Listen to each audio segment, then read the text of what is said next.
If you drive up Route 9 through New York's Hudson River Valley today, you won't find a quiet colonial harbor. You'll hit the village of Tarrytown, a noisy, congested stretch of suburban asphalt and highway traffic. But beneath that modern pavement lies an older, much darker road. When the author Washington Irving wandered this valley as a teenager, he noticed something strange.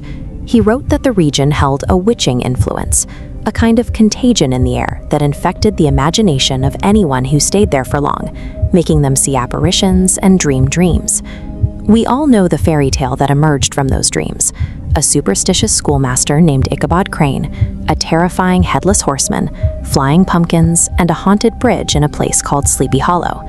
But the monsters and heroes of this story are pulled directly from the historical record. The Headless Horseman was a documented casualty of war.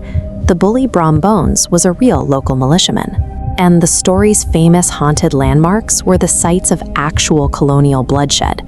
To understand America's most famous Halloween legend, we have to look past the ghosts. We have to excavate the factual, violent history that Irving deliberately buried beneath the folklore.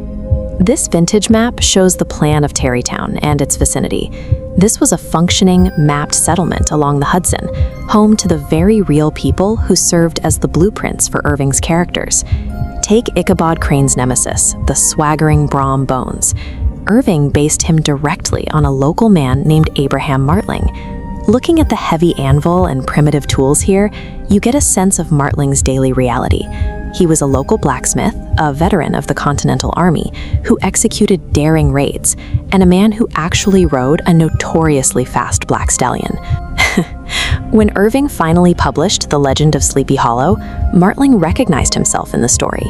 According to local historical anecdotes, the blacksmith was so insulted by his fictional depiction that he promised to thrash Irving if they ever crossed paths. Then there is the wealthy, delicate Katrina Van Tassel. Irving drew her from two real women in the community, Katrina and Eleanor Van Tassel. Far from helpless damsels, these women were hardened by the frontier. When armed British raiders attacked their homestead, the Van Tassel women violently defended their property, fighting off soldiers at the water's edge using mops, brooms, and any domestic tools available. Irving didn't invent these characters out of thin air. He took battle-hardened survivors of the Revolutionary War and intentionally sanded down their rough, violent edges to create palatable storybook figures. The physical anchor of this myth, and the terrifying finish line of Ichabod's chase, is the old Dutch church.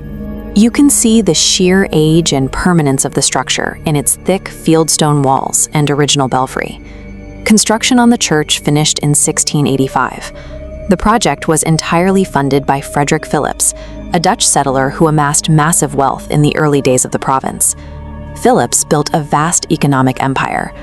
Looking at the scale of the Phillipsburg Manor House and its working grist mill, you see the center of a global shipping operation. But that operation was built and sustained by the grueling labor of enslaved Africans.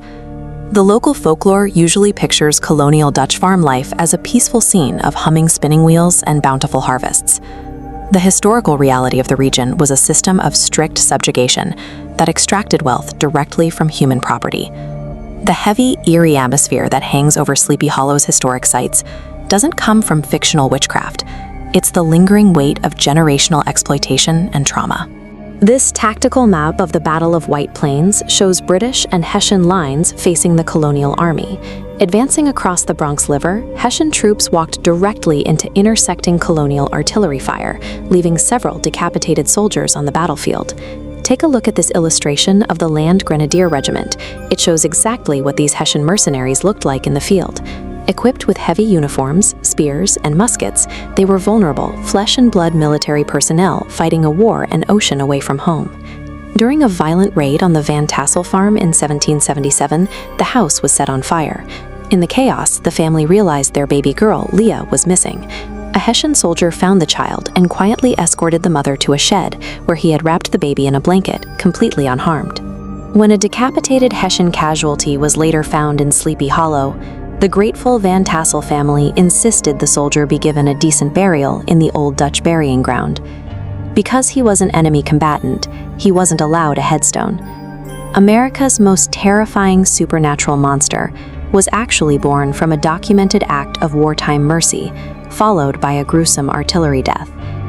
Decades later, Washington Irving watched the valley change from his sprawling, multi-gabled cottage known as Sunnyside. Irving saw rapid modernization creeping into New York. He explicitly wrote about his fear that banks, paper money, and new infrastructure would completely erase the region's Dutch heritage and the sacrifices made during the Revolutionary War. To prevent this erasure, Irving created an insurance policy. He encoded the factual history, the real people, and the wartime trauma inside a highly entertaining, impossible-to-forget ghost story. The strategy worked. The physical battlefields and colonial homes are mostly buried under modern sprawl, but the memories survive intact.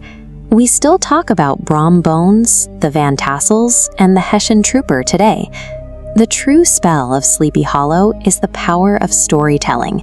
Irving used a fairy tale as an indestructible vessel to keep a piece of true history alive forever.